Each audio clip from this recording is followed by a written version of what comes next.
Bonjour à toutes et à tous, bienvenue dans l'École du Futur. Ravi de vous retrouver pour ce nouveau numéro. Au programme, aujourd'hui, on va commencer par notre focus. D'abord, comment utiliser les écrans au mieux à la maison, quelles sont les règles à adopter, les conseils à suivre aussi pour un usage, vous le savez, toujours maîtrisé au sein des foyers du numérique. On en continue à en parler avec le Clémy et sa série La Famille Tout Écran, dont on découvre dans un instant un nouvel épisode. Et puis, elle a une idée derrière la tech. Jeanne Dreyfus est avec nous aujourd'hui. Bonjour Jeanne. Bonjour Philippine. Ravie de vous retrouver. Votre chronique aujourd'hui, de quoi vous allez nous parler? Eh bien, aujourd'hui, portrait d'un réalisateur et d'un auteur français qui explore comme personne le cinéma immersif. Il s'appelle Mathias Chelbourg. Il a déjà été primé aux Emmy Awards. Je vous plonge dans son univers tout à l'heure. Merci beaucoup Jeanne, on en parle tout de suite. Et puis c'est notre sujet du jour. Créer une entreprise, c'est un rêve qui semble souvent réservé aux adultes. Et pourtant, l'entrepreneuriat, vous allez le voir, n'a plus d'âge. De plus en plus de jeunes se lancent dans cette aventure. Et ce, parfois dès la maternelle. Vous allez voir, ils transforment même leurs idées en projets concrets. Mais alors comment justement faire naître une envie d'entreprendre chez les jeunes? Et puis surtout, quels défis, quels sacrifices et puis quelle victoire aussi, c'est important, les attendre sur ce chemin. On en parle avec notre invitée Milly Antwi. Bonjour Milly. Bonjour. Chroniqueuse la saison dernière, ravie, trop contente de vous recevoir. Il s'est passé plein de choses dans votre vie ces derniers mois. Un bébé, un mariage et notamment ce nouveau livre que vous venez nous présenter. On en parle dans un instant, juste après le focus.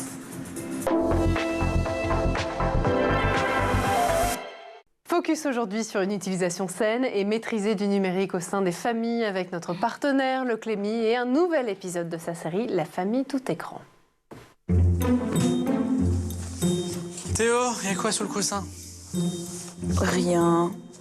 Et sous le torchon? Rien. Et derrière ta BD? Mais c'est pas juste.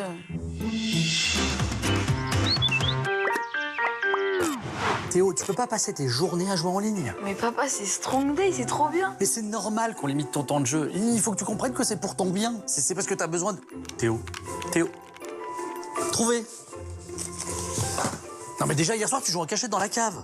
En plus, je déteste l'humidité. Pour ton équilibre, il faut que tu joues à des jeux en vrai, avec des vrais gens. Pas des orques baveux couverts de pustules. Mais non, on adore les orques baveux. Ça te dirait qu'on organise un escape game à la maison avec tes amis? Lesquels? Bah je sais pas moi, c'est ton jeu là. T'es sûr? Ah oui mon grand.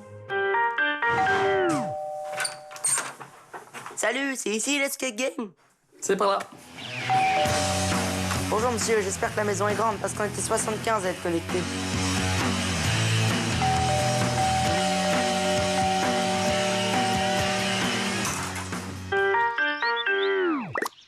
Les jeux en ligne n'ont pas de fin. Jouer plusieurs heures à des jeux vidéo violents peut provoquer de l'agressivité chez les joueurs. Ne perdez pas votre contrôle et restez ouvert au monde réel. Et surtout, veillez à la diversité des activités des enfants en définissant un temps limité pour le jeu vidéo, fois de tablette. Salut chérie, ça va toi? Laisse-moi deviner, on a une invasion de zombies à la maison? Pierre, tes ados. Et justement, on va continuer à parler des enfants parce qu'on dit souvent que la jeunesse est une période d'insouciance, mais pour certains, elle est aussi celle de l'audace et de la création. Créer une entreprise à 10, 15 ou 25 ans, ce n'est plus un rêve, mais une réalité pour de plus en plus de jeunes aujourd'hui. Alors ici, à travers l'entrepreneuriat, ces jeunes justement trouvaient une manière de construire leur avenir. C'est une question qu'on va poser à notre invité tout de suite dans la première partie du talk. Et je dis créer une entreprise à 10, 15 ou 25 ans, mais vous allez voir qu'elle commence beaucoup plus tôt et dès 3 ans. Et justement, à nos côtés pour en parler, Milly Antwi. Je rappelle que vous êtes la fondatrice de Clésis, qui est un groupe dans lequel on retrouve Clésis Junior, entre autres. Et puis, vous êtes autrice. Vous êtes venue nous présenter ce livre. Clésis et ses amis créent leur première entreprise. Déjà, je voudrais bien que vous nous présentiez peut-être Clésis pour celles et ceux qui ne connaissent pas forcément ce que vous avez fait, pour ensuite faire le lien avec ce livre. D'accord. Alors, Clésis, c'est la marque la plus connue du groupe Clésis Junior. C'est une after school, qu'on définit aussi comme une école du leadership, pour les 3 à 18 ans, dans laquelle on leur apprend les choses qu'on ne voit pas à l'école et qui vont leur servir tout au long de leur vie. Donc on base nos ateliers sur 6 piliers d'avenir. Donc il y a les soft skills, la politique, l'écologie, le digital, l'entrepreneuriat et l'intelligence financière. L'objectif, c'est de susciter des vocations dès le plus jeune âge et de permettre à tous les juniors, dès petits, de se dire « je peux rêver grand et surtout notre phrase clé, je peux tout accomplir. Effectivement, et vous la martelez notamment sur les réseaux sociaux et c'est important pour ces jeunes aussi. Vous avez dit que parmi ces 6 piliers, il y a l'entrepreneuriat. Oui. Vous commencez, vous me disiez, à 3 ans. À 3 ans. Les cours d'entrepreneuriat, qu'est-ce qu'on fait quand on a 3 ans pour monter sa boîte, justement? Alors, à 3 ans et tout petit, on a plein d'idées. Nos enfants ont une imagination débordante, tout le monde le sait. Et l'objectif, c'est d'aider les enfants, les juniors, donc tout petits, à se rendre compte que leurs idées ont de la valeur. Donc, on va les encourager à avoir des idées, à comprendre le monde qui les entoure et à se dire que vous aussi, vous pouvez être acteur de la société et vous aussi, vous pouvez donner vie à vos idées. Donc, très petit, ça se matérialise, par exemple, tous les petits à 3 ans, le matin, quand ils vont à l'école, à la maternelle ou à la crèche, ils voient des camions poubelles passer. Et donc, les camions poubelles, les petits vont vous dire, des fois, c'est moche, ça pue, entre guillemets. Et on va leur dire, comment est-ce qu'on peut améliorer les camions poubelles? Et donc, les petits vont créer un camion poubelle fashion. Un camion poubelle tout rose, qui sent bon. Et en fait, on va les encourager à créer l'affiche publicitaire de leur concept de camion poubelle et apprendre à présenter leur entreprise. Tout simplement. Vous leur permettez en fait de travailler à partir d'une problématique effectivement pour trouver des solutions, ce qu'ils vont faire tout au long de leur vie. Mais en tout cas, ça permet de poser les graines justement d'un esprit entrepreneurial, de ce que je comprends. De ces cours, vous en avez fait un livre et vous êtes venu avec aujourd'hui. Clésis et ses amis créent leur toute première entreprise par Milly Antwi. Qu'est-ce qu'on retrouve? C'est un condensé en fait de votre pédagogie, Milly, dans ce livre. Alors l'objectif, c'est que nous, nos after school, ils sont aujourd'hui dans 5 villes en Île-de-France et on continue à se développer sous le modèle de la franchise, mais on n'est pas encore partout en France, bien qu'on aimerait l'être. Et donc l'objectif, ça va venir. L'objectif, c'est de pouvoir créer un outil, en fait, d'avoir créé un outil qui va permettre à toutes les familles, peu importe leur localisation, d'avoir accès à cet outil qui va pouvoir susciter la graine entrepreneuriale chez leurs enfants. Beaucoup de parents me disent, moi, mon petit, il a plein d'idées.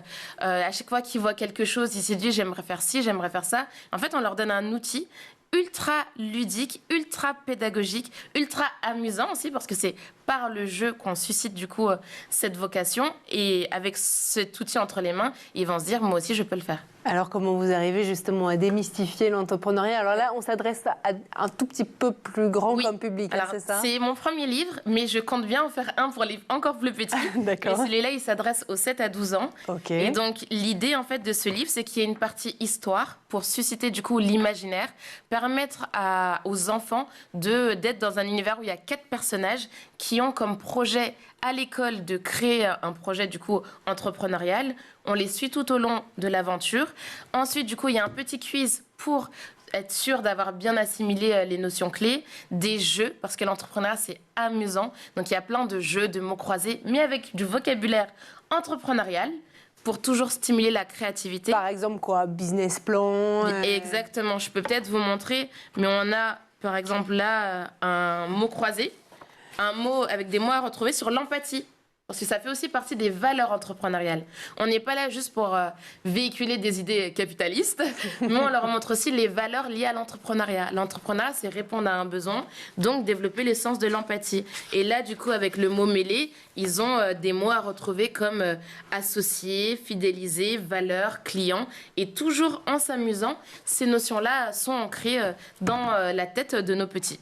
Alors, est-ce que vous avez déjà eu des retours? Parce que ça fait quelques semaines que vous avez lancé ce livre maintenant. Est-ce qu'il y a des familles qui vous ont contacté en disant bah, ça y est, mon fils a 7 ans, ça y est, il est en train de monter sa boîte? Et surtout, de quel type de projet on parle à cet âge-là? Alors du coup, avec ce livre-là, dans les pages d'activité, au niveau des fiches pratiques, on a mis une adresse mail pour que les familles, justement, puissent prendre en photo leurs enfants qui réalisent des projets et puissent nous les envoyer.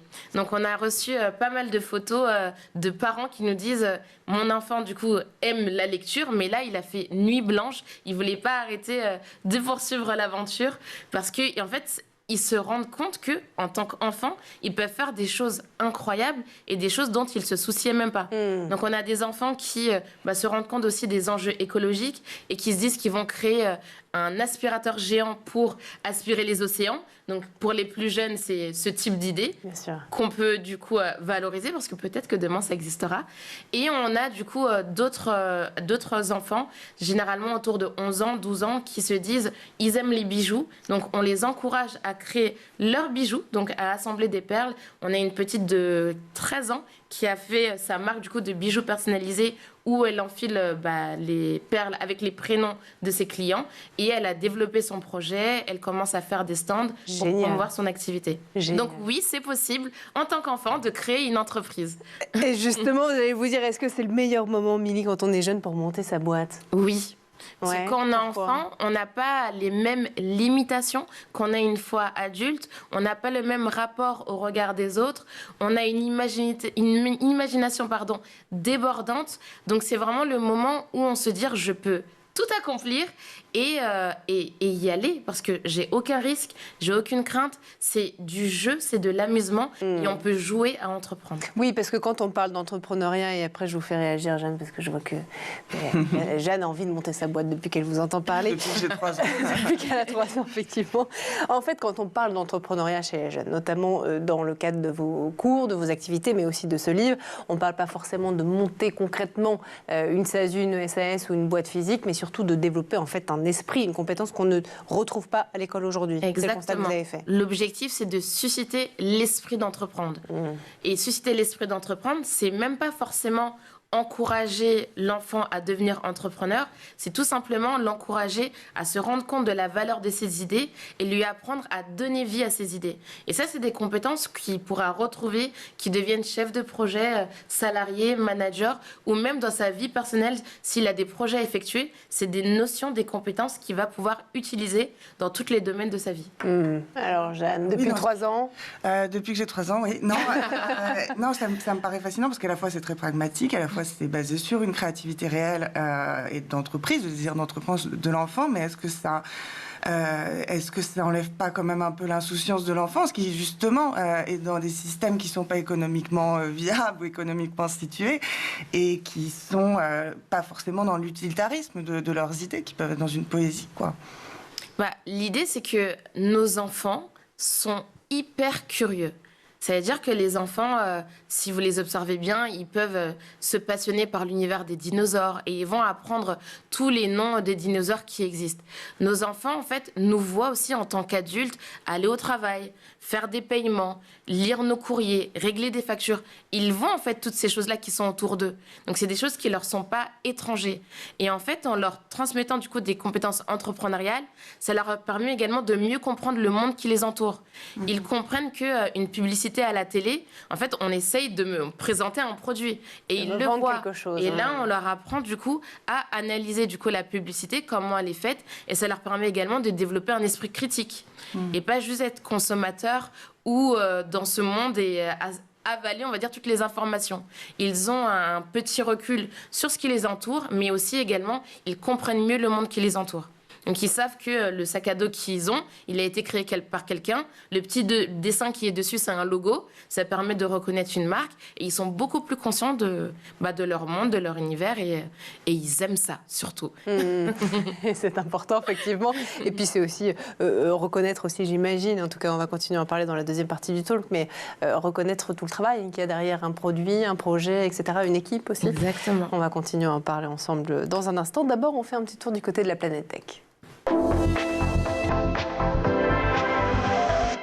Image de vidéo, c'est le Zap et c'est l'œil de Jean Martineau.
Et on est de retour toujours sur le plateau de l'École du Futur et en compagnie de notre invitée aujourd'hui, Milly Antouy, fondatrice de Clésis et autrice. On continue justement à parler, Milly, de votre livre dans un instant.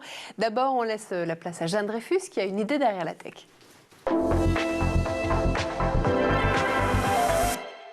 Jeanne, avec vous aujourd'hui, vous allez nous faire le portrait d'un réalisateur français et international, particulièrement friand des technologies immersives, dont il a d'ailleurs fait sa spécialité. Le cinéaste né en 1992, ce Mathia Chelebourg. Absolument, à peine 32 ans, il a déjà un Emmy Award et une solide carrière à son actif. Mathias Chelebourg, habitué des branches immersives, des festivals de Cannes et de Venise, version immersive. Il a fait bosser Kate Winslet, Glenn Close et Marion Cotillard dans des projets qui ont pour spécificité de conjuguer cinéma et réalité immersive. On en avait déjà parlé sur ce plateau à l'occasion d'un de ces projets, Alice. Alice était une version interactive et VR du conte de Lewis Carroll qui avait pour particularité de mélanger théâtre vivant et réalité immersive, visualisation à travers un casque de VR. Le spectateur, il se trouvait catapulté à la place d'Alice. Il voyait ses sens sollicités en mangeant par exemple un champignon aux effets garantis.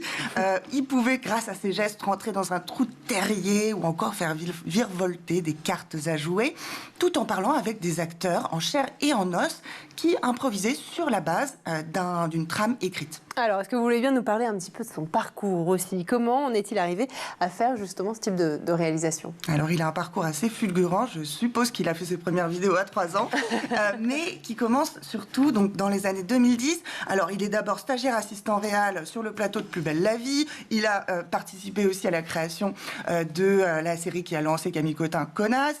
Pardonnez-moi le gros mot, avant de réaliser des clips, des pubs. Mais ce qui va changer la donne, c'est quand, dans les années 2010 aussi, il va s'intéresser à la réalité immersive.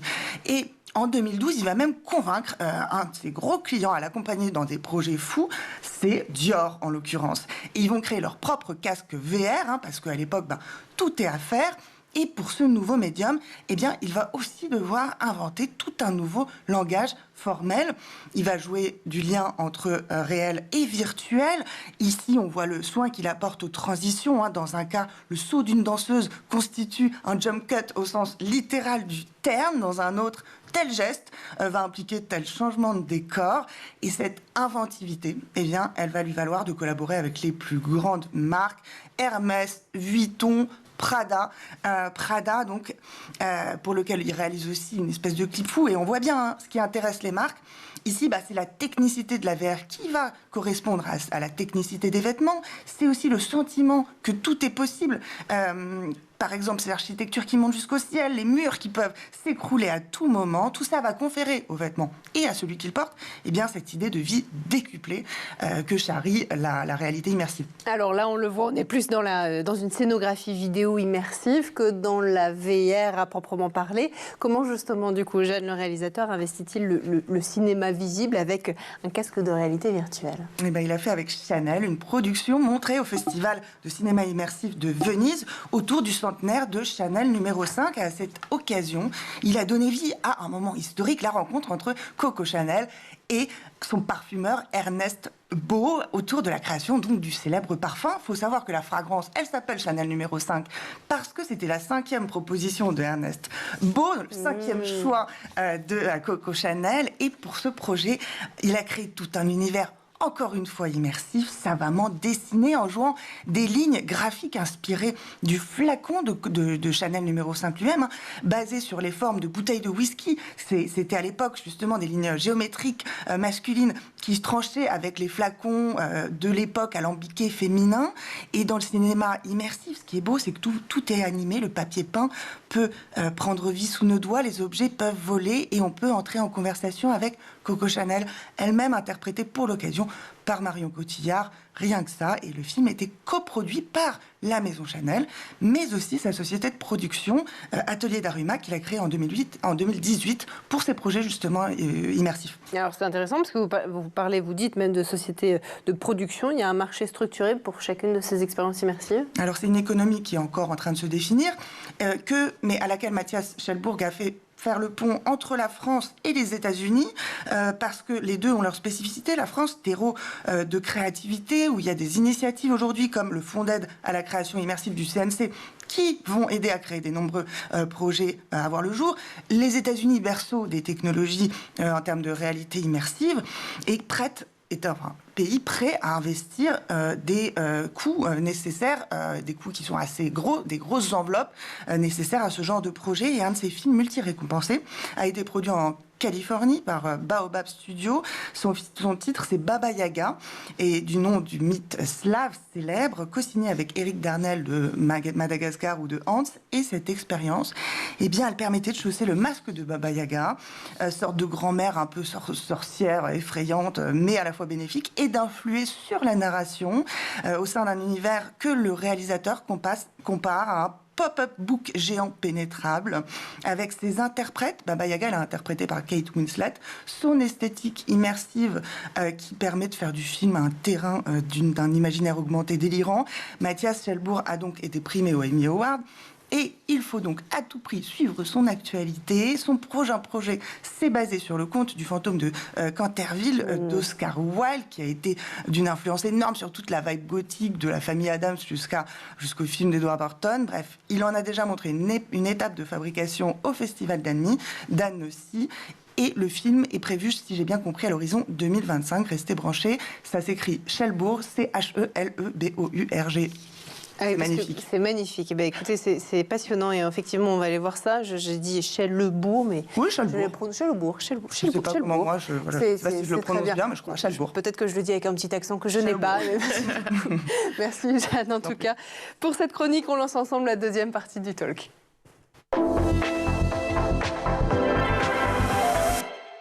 Et on est de retour toujours sur le plateau de l'École du Futur et en compagnie, bien sûr, de notre invitée aujourd'hui, Milly Antouy, et puis bien sûr de Jeanne Dreyfus, encore et toujours. Alors, on parlait en première partie justement de ce livre, etc. Il y a une question quand même que je dois vous poser, c'est dans vos cours d'entrepreneuriat qui commencent à 3 ans ou auprès des enfants à qui vous vendez justement ce nouveau livre sur l'entrepreneuriat, est-ce qu'il y a de plus en plus de filles? Est-ce que vous voyez aujourd'hui que les jeunes filles, elles se lancent aussi? On parle beaucoup, notamment sur ce plateau, des métiers dans le domaine des filières techniques, numériques, et puis bien sûr de l'entrepreneuriat, parce que peut-être il y en a de plus en plus de rôles modèles, mais peut-être qu'il n'y en a pas encore assez. Qu'est-ce que vous avez là-dessus? Est-ce que les jeunes filles participent à vos ateliers? Alors oui, et justement, c'est vraiment le but de nos ateliers avec Clézy Junior, de susciter des vocations dès le plus jeune âge, parce que souvent, comme vous l'avez dit, on trouve qu'il n'y a pas assez de femmes dans les métiers, enfin dans l'entrepreneuriat, dans les métiers de la finance, dans la tech. Et l'objectif, c'est de dire qu'une petite fille, enfant, elle n'a pas ses barrières ni ses considérations. Donc si on lui montre que c'est amusant, que ses idées sont géniales, qu'on l'encourage et qu'on lui donne du coup les outils pour créer, et ben en fait, ça devient une véritable passion pour l'enfant et elle se dit, pourquoi pas moi? C'est-à-dire que plus on commence jeune, moins il y a de stéréotypes et moins Exactement. Plus on commence jeune, plus on voit également du coup les rôles modèles, donc des personnes qui nous entourent ou dans notre écosystème qui ont créé, qui l'ont fait et à qui on peut s'assimiler, à qui on peut se dire ah bah si elle l'a fait, moi aussi je l'ai fait. En fait, ça crée un déclic. Et c'est d'ailleurs pour ça que dans le livre, j'ai voulu qu'il y ait une place importante importante pour les rôles modèles. Notamment, la préface, elle a été faite par Kelly Massol, Tout à fait. donc la fondatrice des Secrets de Loli et jury sur M6 dans l'émission Qui va être mon associé. Donc, qui a fait un petit mot au début du livre pour encourager les garçons, tout comme les petites filles, à se dire que des petits, ils peuvent entreprendre de grandes choses. Et il y a également toute une section dans le livre qui s'appelle « Ils et elles l'ont fait ». Et toi aussi, tu peux le faire, dans lesquels on retrouve Philippine, ici présente, page 111, ceux qui auront les livres, dans lesquels on voit son parcours, entreprendre à 16 ans, et on voit également le parcours d'autres enfants partout dans le monde, des filles, des garçons de toute origine, de tout milieu social, en France, aux États-Unis, en Irlande, en Afrique également, partout dans le monde, pour qu'on puisse se dire ah oui, c'est quelque chose qui est normal. Ça existe. Ça existe. Moi aussi, je peux le Et faire. moi aussi, je peux le faire. Merci beaucoup. En tout cas, Amélie, je suis extrêmement touchée. Alors, vous avez aussi entrepris dans un domaine qui n'est pas facile, celui de l'éducation. Vous êtes une femme aussi. Quelque part, vous avez essayé de briser toutes les barrières, ma pauvre. Là, vous avez toutes les tares. Et, et maintenant, maman. Et maintenant, maman. On continue dans les barrières. Allez, on y va. Tant qu'on y est, on est lancé. Quel regard vous portez justement aujourd'hui sur ce milieu, sur votre parcours aussi? Quel message vous avez à passer peut-être aux jeunes? Alors, ils n'ont peut-être pas 3 ans, là, mais ils sont peut-être un peu plus âgés. C'est jusqu'à 18 ans. Jusqu'à 18 ans. Et bien justement, quel message vous avez à leur faire passer qui peuvent nous regarder justement? L'idée vraiment du message clé à transmettre, c'est vraiment que tout ce qui vous entoure a été créé par quelqu'un et que vous aussi, vous pouvez être créateur. Ça, c'est vraiment la philosophie qu'on veut transmettre. C'est-à-dire que toutes les choses que vous aimez, que ce soit les jeux vidéo, vous prenez votre jeu vidéo préféré et vous vous dites comment je peux créer la version 2 de ce jeu, la suite de ce jeu, ou bien comment je peux créer ce même jeu dans un autre univers. Et de passer de mes passions, des choses que j'aime, à comment en fait je peux le matérialiser. Et on ne leur demande pas de créer tout de suite une SAS, etc. Et d'aller déposer leurs projets, les statuts. En fait, l'idée, c'est même au stade de l'idéation, avoir une idée, la mettre par écrit, de la dessiner, en faire une maquette en carton avec du plastique, etc. C'est déjà une première étape vers plus de confiance en soi.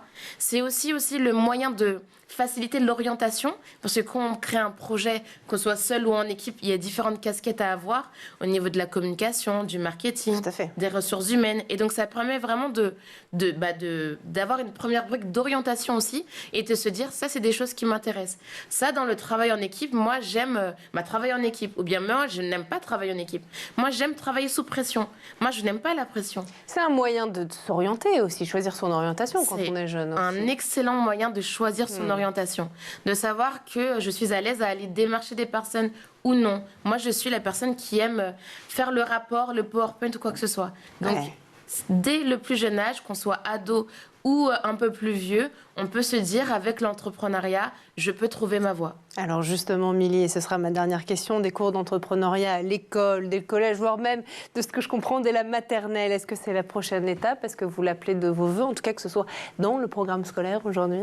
C'est un souhait. Et avant d'arriver là, je vais faire un appel à toutes les personnes qui veulent être franchisées Clézy Junior et ouvrir ce concept dans leur ville afin qu'on puisse venir compléter l'éducation nationale. Et permettre justement à tous ces enfants, à tous ces jeunes de pouvoir bénéficier, entre autres, parce que ça n'est pas que ce que vous faites, des cours d'entrepreneuriat. Merci infiniment, Milly. J'étais ravie de vous revoir, de vous recevoir. Et avec plaisir. Il y a un petit qui fait cette taille-là et qui attend juste en dehors du plateau et qui vous attend avec impatience. Merci infiniment, en tout cas, d'avoir été parmi nous. Merci aussi à vous, Jeanne, d'avoir été sur le plateau aujourd'hui. Merci à vous de nous avoir suivis. Et comme tous les jours, et de demain, dès 12h30, et toujours sur School TV, on se retrouve dans l'école du futur.